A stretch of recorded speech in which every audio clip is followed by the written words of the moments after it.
Every 13 seconds, someone over 60 in the United States suffers a fall that sends them to the emergency room. Every 13 seconds. That adds up to more than 2.4 million fall injuries treated in ERs each year, and the real number is probably higher because many people don't report minor falls or near misses.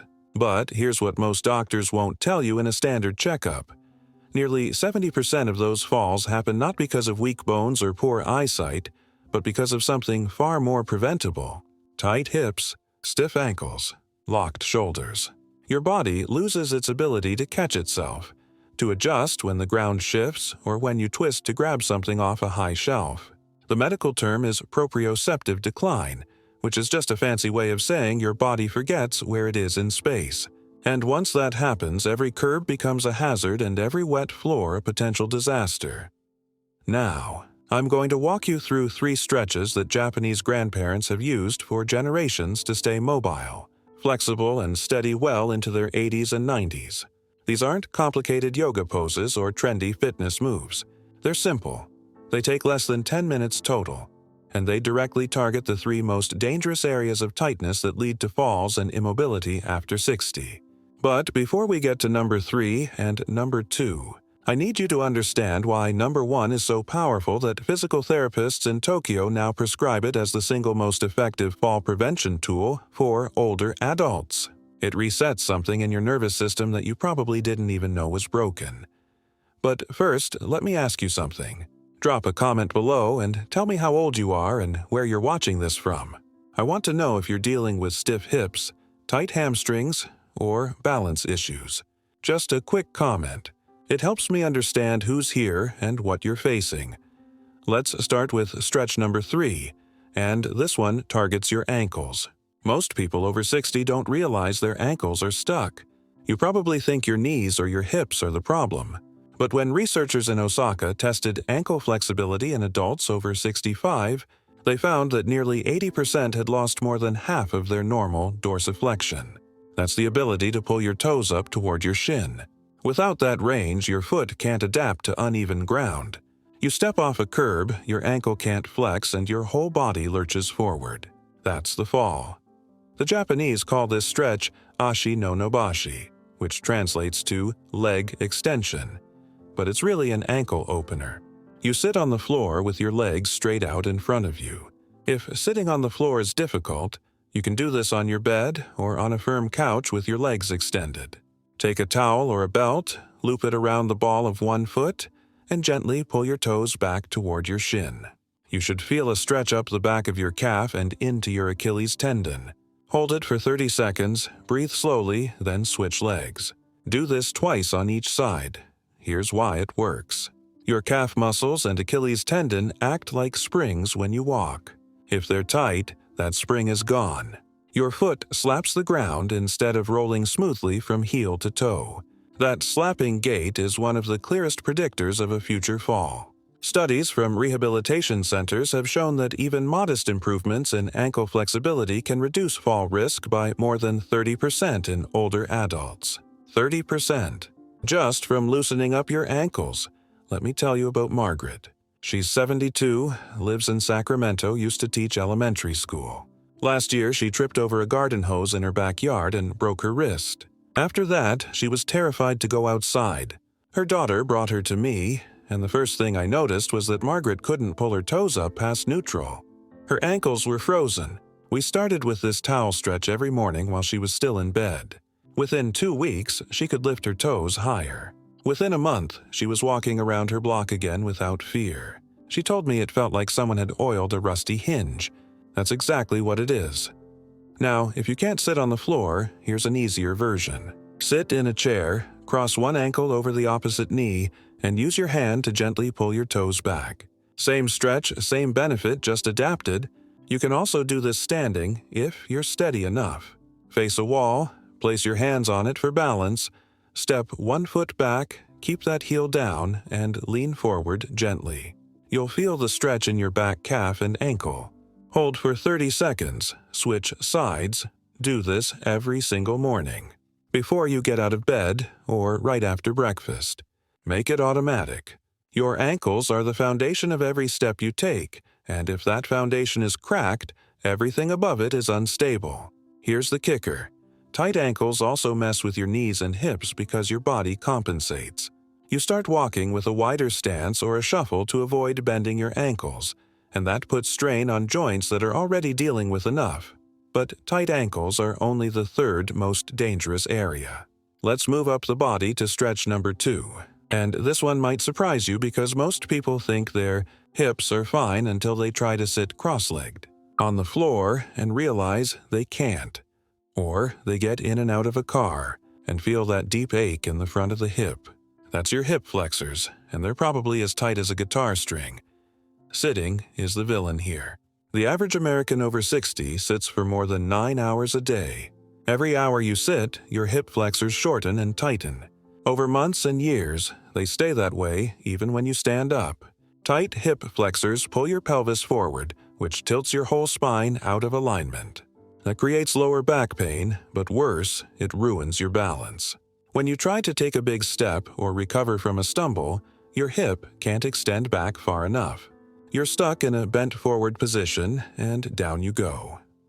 In Japan, especially in rural areas, older people spend a lot of time on the floor. They sit in seiza, which is kneeling with your shins flat and your bottom on your heels, or they squat to garden or cook. Both of those positions keep the hips open and mobile. You don't have to sit on the floor to get the same benefit, but you do need to stretch your hip flexors deliberately. This stretch is called Koshi Nobashi, which means hip stretch. Here's how you do it. Kneel on a soft surface like a yoga mat or a folded towel. If kneeling hurts your knees, put a pillow under them. Bring your right foot forward so your right knee is bent at 90 degrees, like a lunge position. Your left knee stays on the ground behind you. Now, gently shift your hips forward. You should feel a deep stretch in the front of your left hip and thigh. Keep your torso upright. Don't lean forward. Hold for 30 seconds, then switch sides. Do this twice on each leg. The mechanism here is straightforward. Your hip flexor is a thick muscle called the iliopsoas. It connects your lower spine to your thigh bone. When it's tight, it yanks on your lumbar spine and tips your pelvis. Stretching it releases that pull, which takes pressure off your lower back and restores your ability to stand tall. Research from physical therapy journals has found that older adults who stretch their hip flexors regularly report less back pain and better balance scores on standardized tests. Let me tell you about Robert. He's 68, retired postal worker, lives in Phoenix. He came to me because he couldn't play with his grandkids anymore. Every time he bent down or tried to stand up quickly, his lower back seized. I had him lie on his back and pull one knee to his chest and his other leg lifted off the table. Classic tight hip flexors.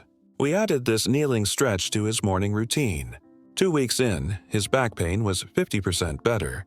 4 weeks in, he was on the floor with his grandkids building Lego castles. He told me he hadn't realized how much he'd been avoiding until he could move freely again. If kneeling is too hard, here's a modification. Lie on your back at the edge of your bed. Pull your right knee to your chest and let your left leg hang off the edge of the bed. Gravity will stretch your left hip flexor. Hold for 30 seconds, switch sides. It's gentler, but it works. You can also do a standing version. Stand next to a chair for balance, step your right foot forward into a shallow lunge, and tuck your pelvis slightly under like you're trying to point your tailbone down. You'll feel the stretch in the front of your back hip. Hold, breathe, switch. Do this stretch every day, especially if you spend a lot of time sitting. Morning is ideal because your hips are stiffest after a night in bed. But honestly, any time is better than never. Tight hips steal your stride length, which makes you shuffle. Shuffling is one of the most common patterns right before a fall. You can't clear obstacles. You catch your toe on a rug or a threshold. Over you go, and here's something most people miss. Tight hips also affect your ability to go up and down stairs safely. When you climb stairs, your hip has to flex and extend through a big range of motion. If it's locked up, you compensate by leaning forward or pulling yourself up with the handrail. That's fine until you're carrying something or the handrail isn't there. Then you're off balance and vulnerable. Now we come to stretch number 1. and this is the one that physical therapists in Japan consider the most important for fall prevention and long-term mobility. It's not what most people expect. It's not your back. It's not your legs. It's your shoulders, specifically your shoulder girdle and upper back. And here's why this matters more than you think. When you start to fall, your body's first instinct is to reach out and catch yourself. That's an automatic reflex. But if your shoulders are stiff and your upper back is rounded forward, your arms can't reach fast enough or far enough. Studies tracking fall injuries in older adults have found that people with limited shoulder mobility are significantly more likely to hit their head or face when they fall because their arms can't get out in front of them in time. A flexible, mobile shoulder girdle is literally your first line of defense. But there's more. Tight shoulders and a rounded upper back also affect your breathing. When your chest is collapsed forward, your lungs can't fully expand. You take shallow breaths. Less oxygen means less energy, more fatigue, and worse endurance.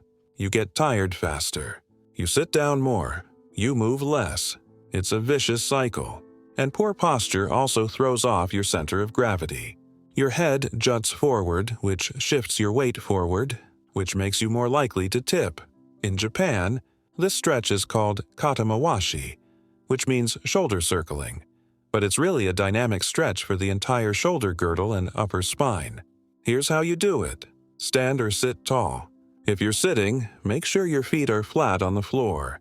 Reach both arms out to the sides at shoulder height, palms facing forward. Now, slowly draw big circles with your arms, moving them backward. Think of it like you're tracing the edge of a giant wheel.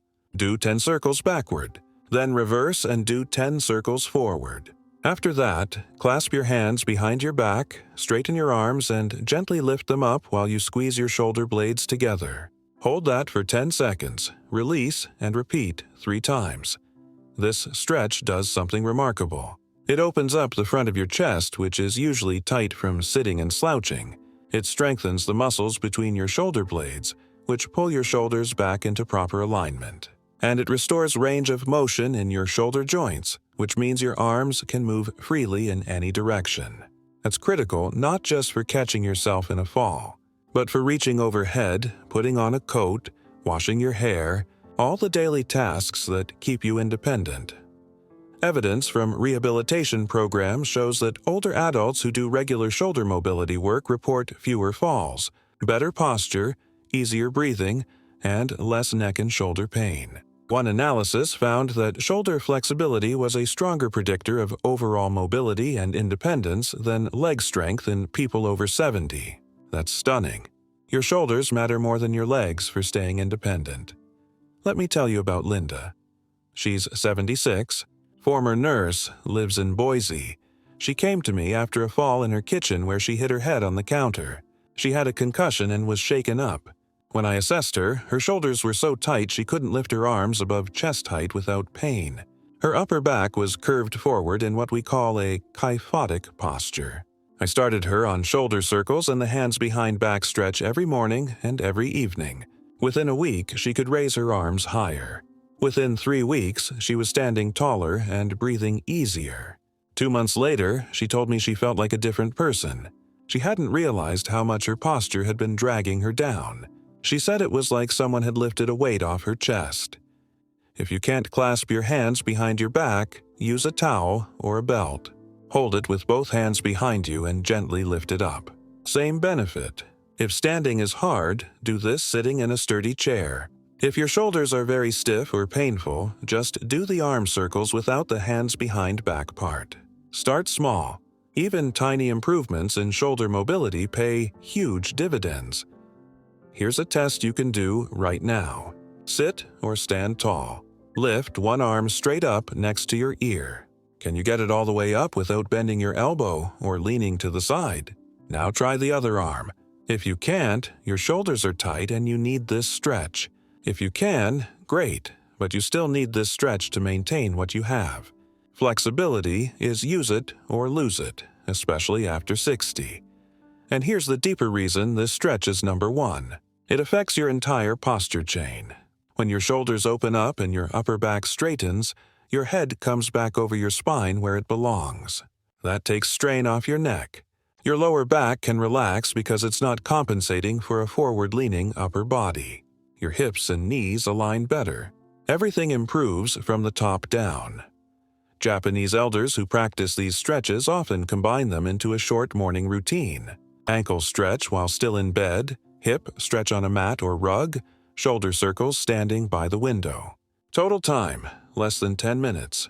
But those 10 minutes can be the difference between steady, confident movement and a life limited by fear of falling. Now let's talk about how to put this into practice, because knowing what to do is not the same as actually doing it. The key is habit stacking. Pick something you already do every single morning, like brushing your teeth or making coffee, and do your stretches right after. Same time, same place, every day. Your brain loves patterns. After 2 weeks, it becomes automatic. Start with one stretch.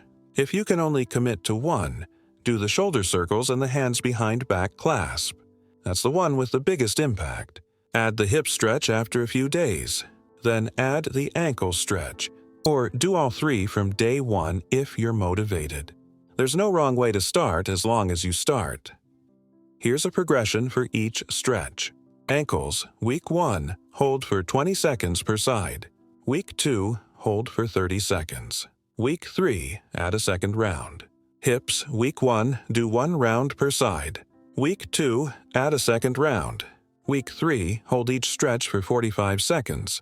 Shoulders, week 1, 5 circles each direction. Week 2, 10 circles. Week 3, add resistance by holding light weights or water bottles while you circle. Safety notes. If you have a history of shoulder dislocation or rotator cuff surgery, talk to your doctor before doing the shoulder stretch. If you have severe knee arthritis, skip the kneeling hip stretch and use the lying down version. If you feel sharp pain, not just a stretch sensation, stop and adjust. Stretching should feel like a gentle pull, not a stab. You can do these stretches more than once a day if you want. Some people do them morning and evening. Some do them after a walk or before bed. The more you do them, the faster you'll see improvement. But even once a day is enough to make a real difference. Here's what you should notice in the first 2 weeks. Your ankles will feel looser when you walk. You might notice you're stepping more smoothly, rolling through your foot from heel to toe. Your hips will feel less achy when you stand up from a chair.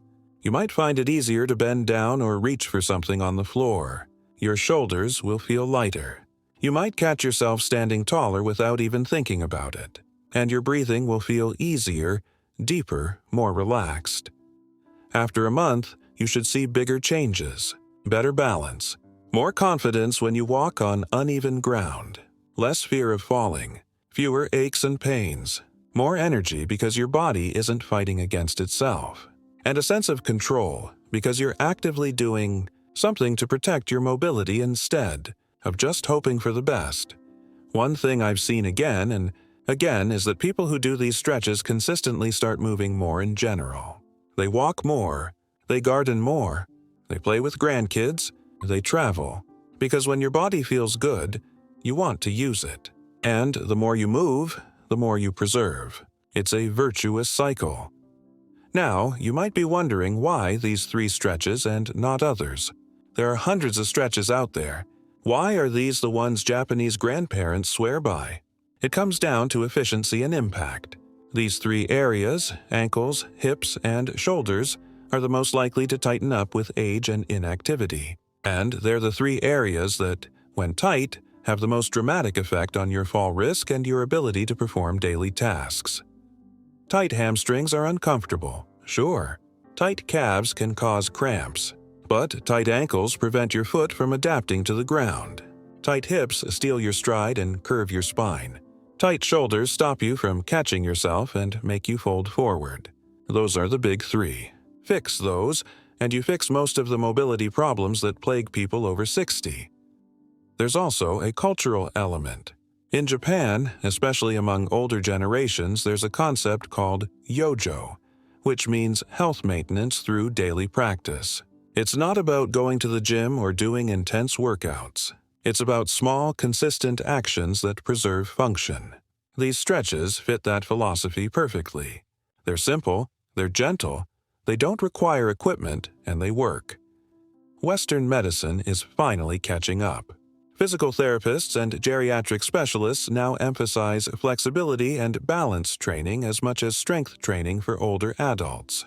But the stretches they prescribe often look a lot like these traditional Japanese movements. The wisdom was there all along. Here's another thing to consider. Falls are expensive. The average hospital stay for a fall-related injury costs more than $30,000. Hip fractures can cost over $50,000 when you include surgery, rehab, and follow-up care. And that's just the financial cost. The emotional cost is higher. Fear of falling leads to what doctors call post-fall syndrome, where you become so anxious about falling again that you stop moving. You stay home. You avoid stairs. You stop going out. Your world shrinks. And when you stop moving, your muscles weaken. Your balance gets worse, and you're even more likely to fall. It's a spiral. These 3 stretches are a way to break that spiral before it starts. Or, if it's already started, to reverse it. 10 minutes a day is a small investment for a massive return. Think of it as insurance. You're insuring your independence, your confidence, and your quality of life. Let's talk about breathing while you stretch, because this is something people often get wrong. When you're stretching, breathe slowly and deeply through your nose if you can. Don't hold your breath. Holding your breath tenses your muscles, which defeats the purpose. Instead, as you move into a stretch, exhale slowly. That signals your nervous system to relax, and your muscles will release more easily. Count to 4 as you inhale. Count to 6 as you exhale. That rhythm calms your body and makes the stretch more effective.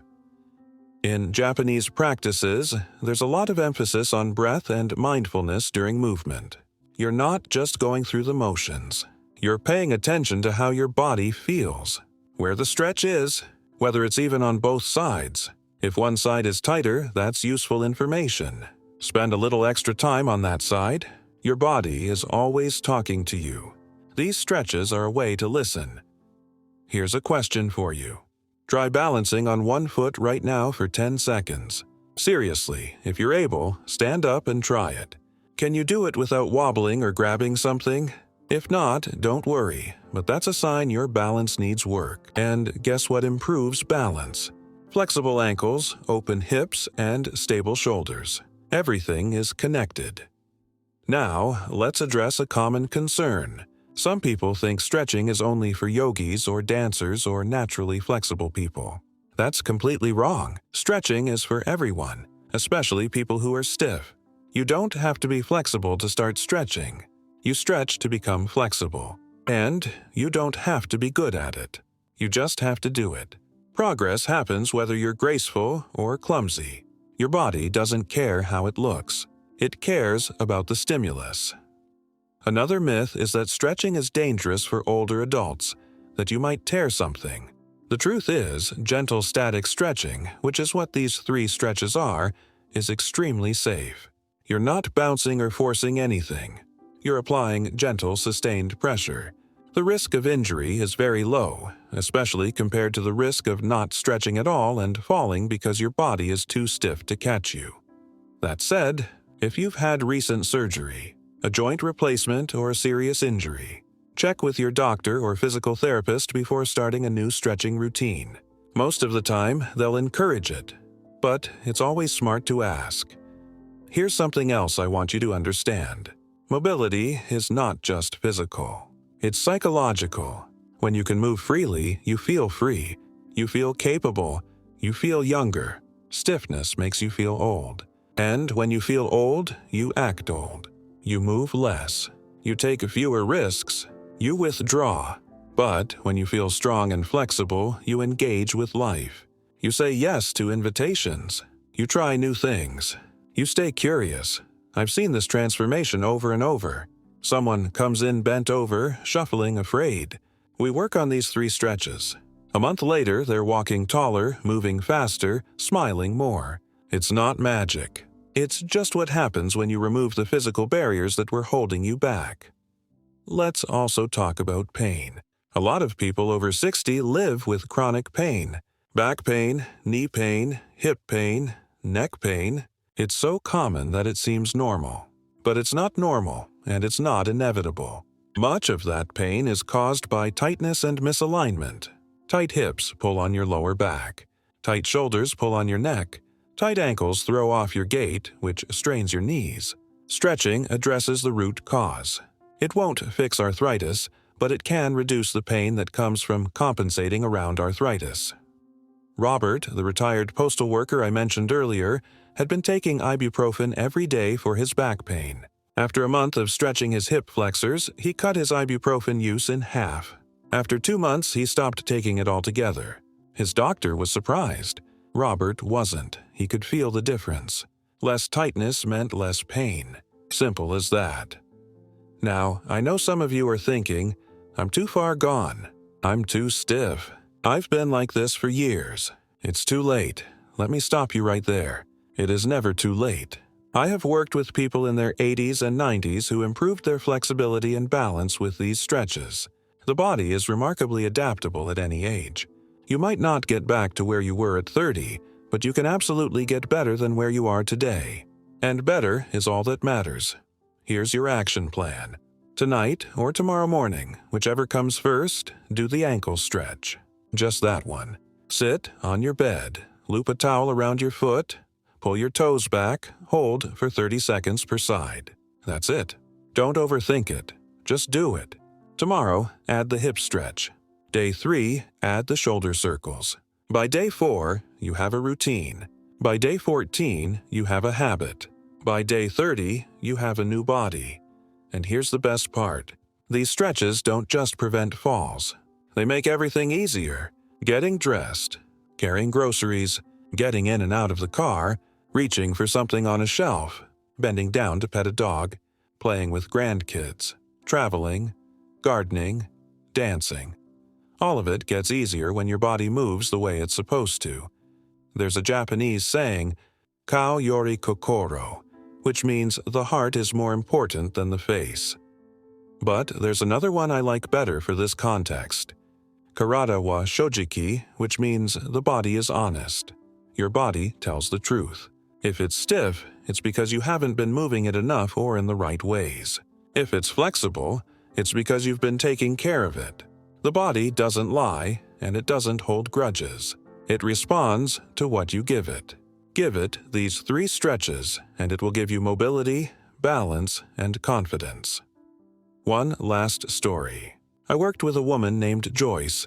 She's 81, lives in Tacoma, former librarian. She was using a walker after a bad fall 2 years ago.